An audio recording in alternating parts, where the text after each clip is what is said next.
Olá, pessoal! Hoje vamos revelar um dos relatos mais sigilosos e perturbadores já associados ao Vaticano.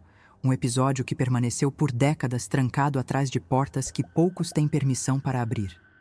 O que você vai ouvir agora tem origem em documentos preservados no chamado Arquivo Serafim, um conjunto de registros que descreve encontros reais entre a Igreja e entidades aladas que jamais se manifestaram para pessoas comuns.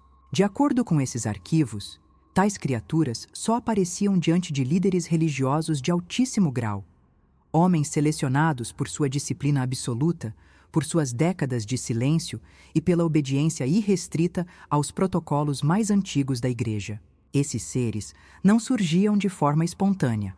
Cada aparição dependia de invocações específicas, realizadas em câmaras profundas, preparadas desde a Idade Média para rituais que exigiam cânticos em língua desaparecida, símbolos traçados com óleo sagrado e a presença obrigatória de religiosos capazes de suportar a pressão espiritual envolvida nesses encontros.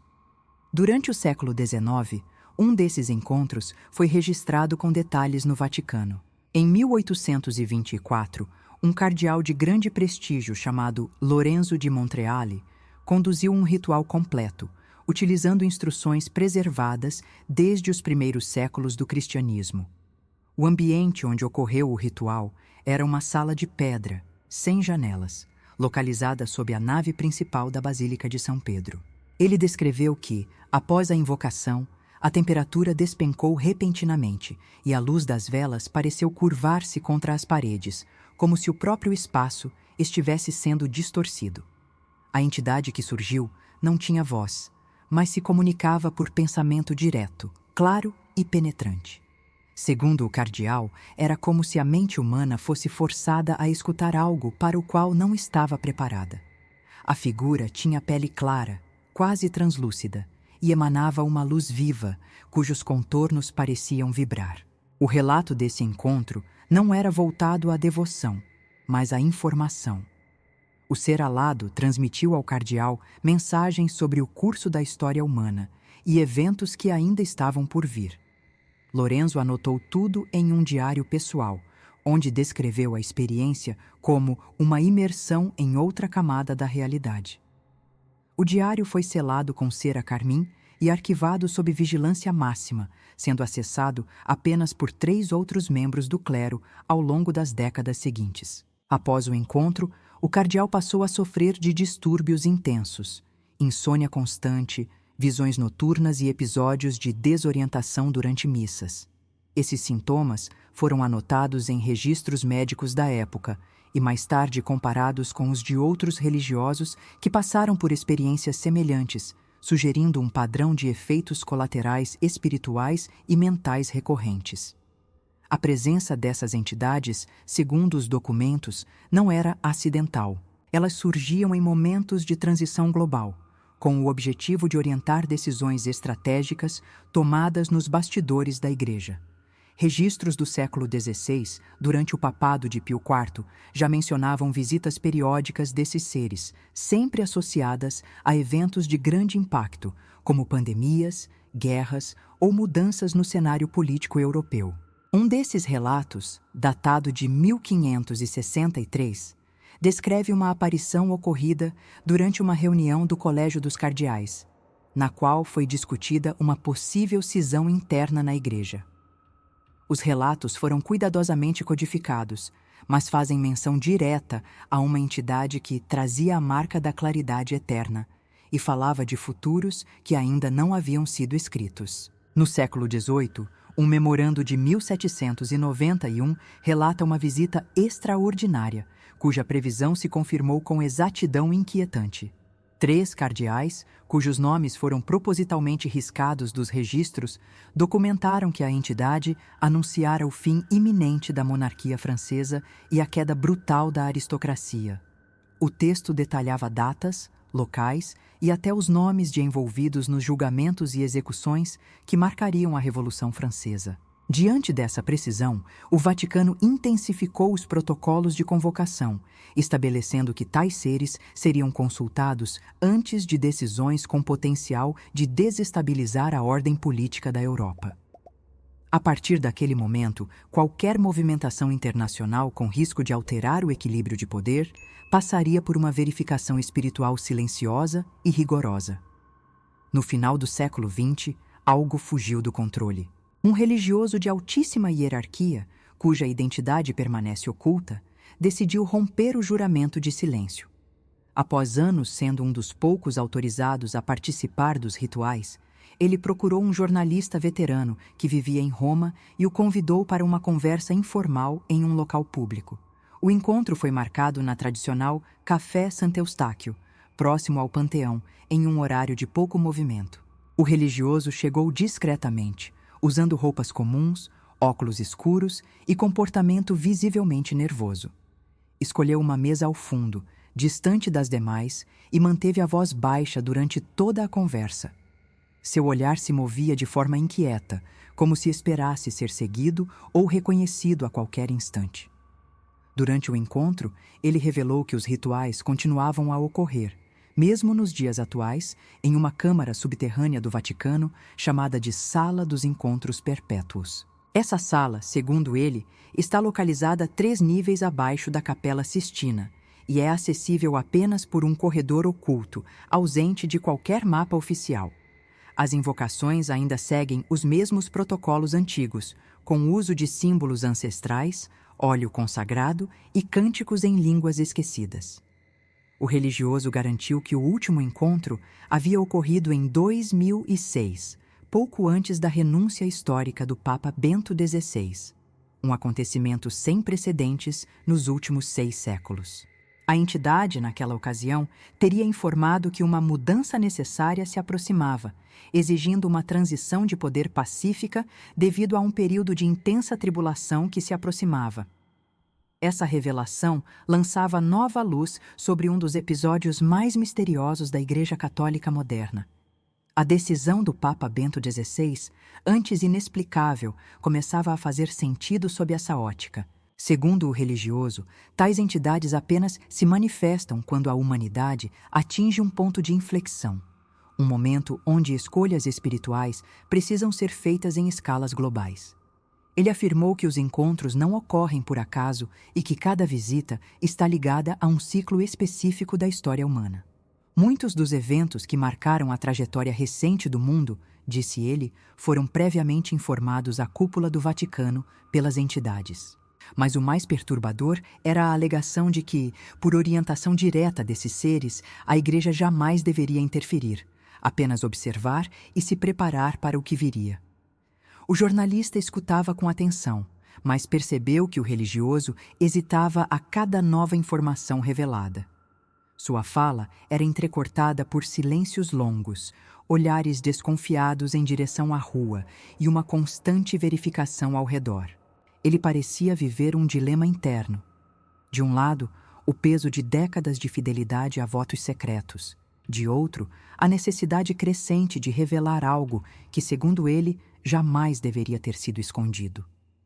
O relato ganhou ainda mais gravidade quando o religioso começou a listar eventos históricos concretos, detalhando o envolvimento indireto dessas entidades em decisões que mudaram o curso da civilização.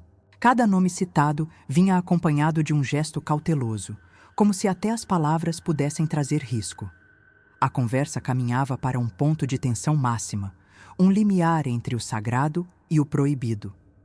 Foi então que ele começou a nomear os acontecimentos. Segundo suas palavras, as entidades avisaram previamente sobre o assassinato do arquiduque Franz Ferdinand, em 1914, evento que desencadeou a Primeira Guerra Mundial. Também previram o colapso repentino da União Soviética, em 1991, e os atentados de 11 de setembro de 2001. Em todos esses casos, o Vaticano teria sido alertado, mas jamais interferiu, obedecendo à orientação direta das entidades, que afirmavam que certos eventos são necessários para a evolução da consciência humana. Ao ouvir isso, o jornalista compreendeu que estava diante de uma revelação que extrapolava qualquer limite institucional. Não era apenas sobre fé ou religião, era sobre o próprio curso da história sendo guiado por algo maior, invisível e deliberadamente silencioso. Segundo ele, o religioso parecia dividido entre o compromisso com a verdade e o terror de sofrer consequências. Ele chegou a dizer que alguns de nós acreditam que já não somos apenas observadores, mas cúmplices de algo que não compreendemos plenamente. O jornalista, ao perceber a gravidade daquilo que escutava, fez um movimento quase involuntário em direção ao bolso interno de sua jaqueta, onde costumava carregar um pequeno bloco de notas. Mas antes que pudesse anotar qualquer coisa, o religioso interrompeu seu gesto com um toque firme no braço.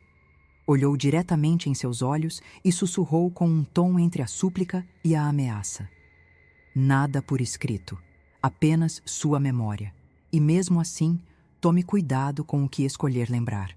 Foi nesse instante que o jornalista compreendeu que não se tratava apenas de uma história sensacional, mas de algo cuja revelação poderia ter consequências imprevisíveis, tanto para ele quanto para a própria estrutura da igreja.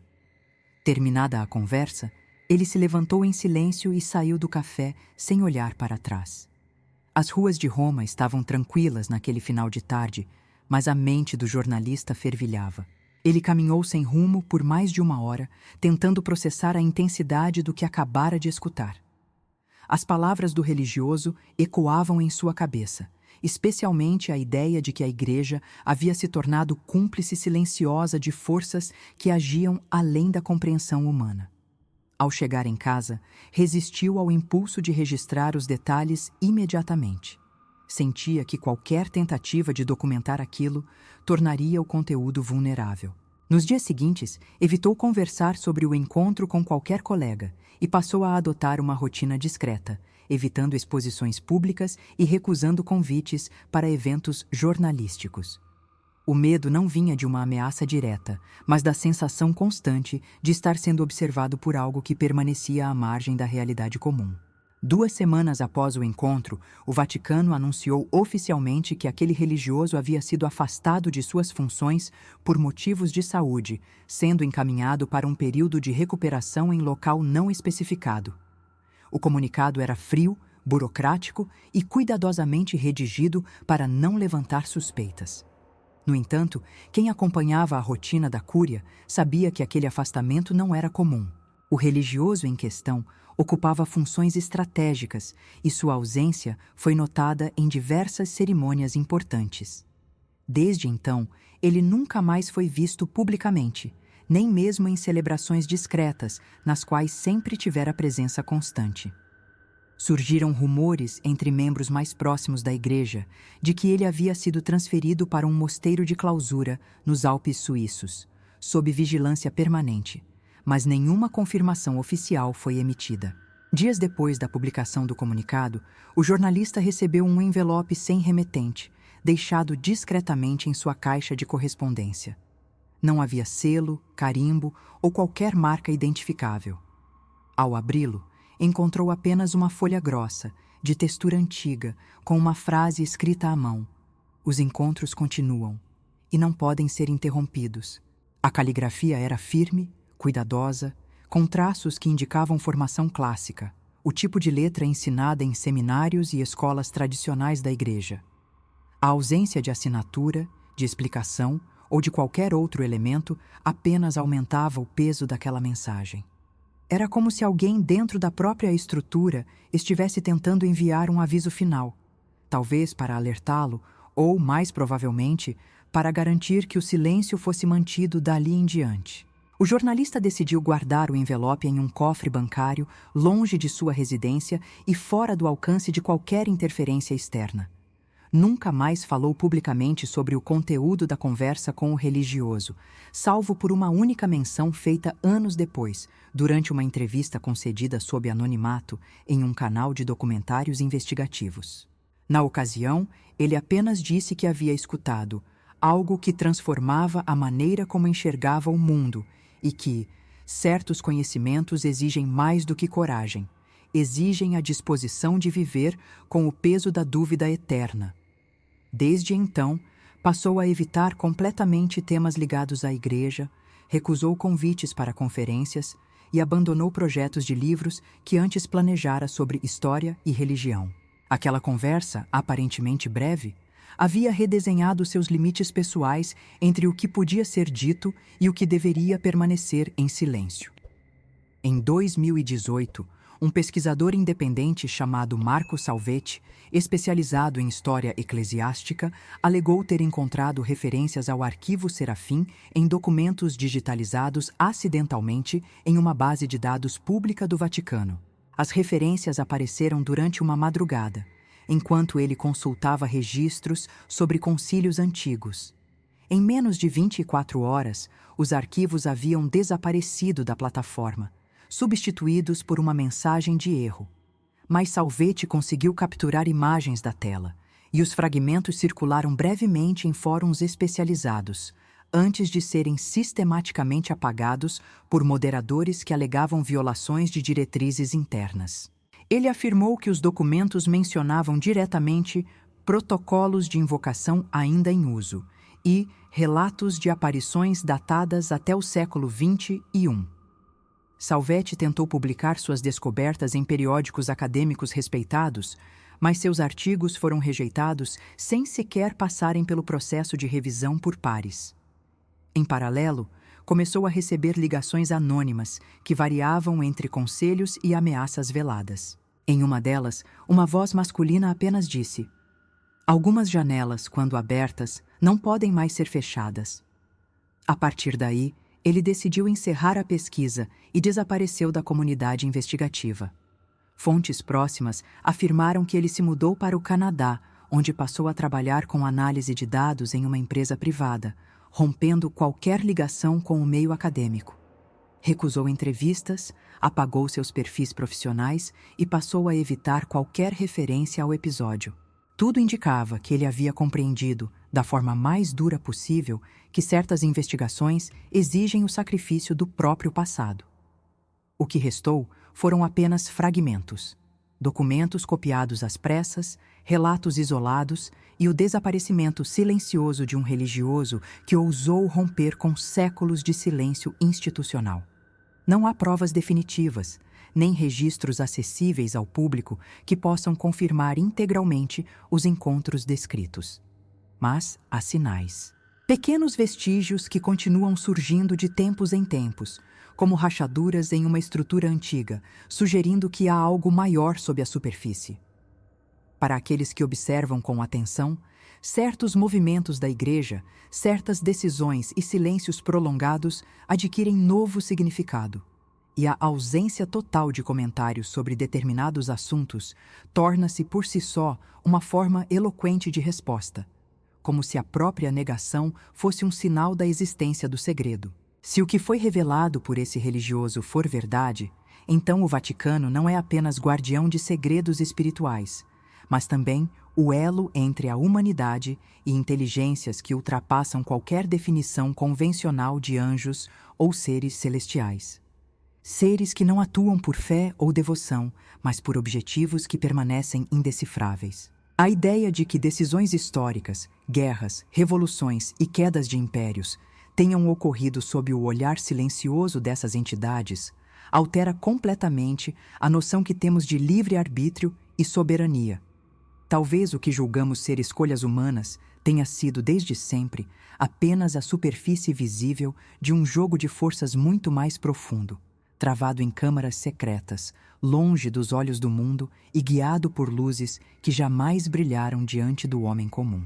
No fim, o silêncio que recobre essa história pode ser o maior testemunho de sua veracidade.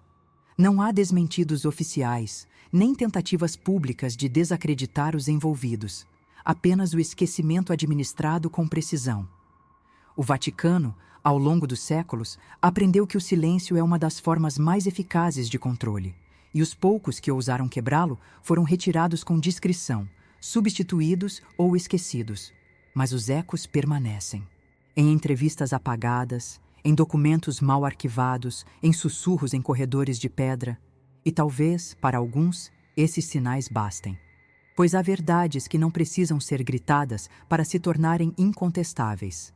Basta que continuem, discretas, alterando o rumo da história enquanto o mundo observa apenas a superfície.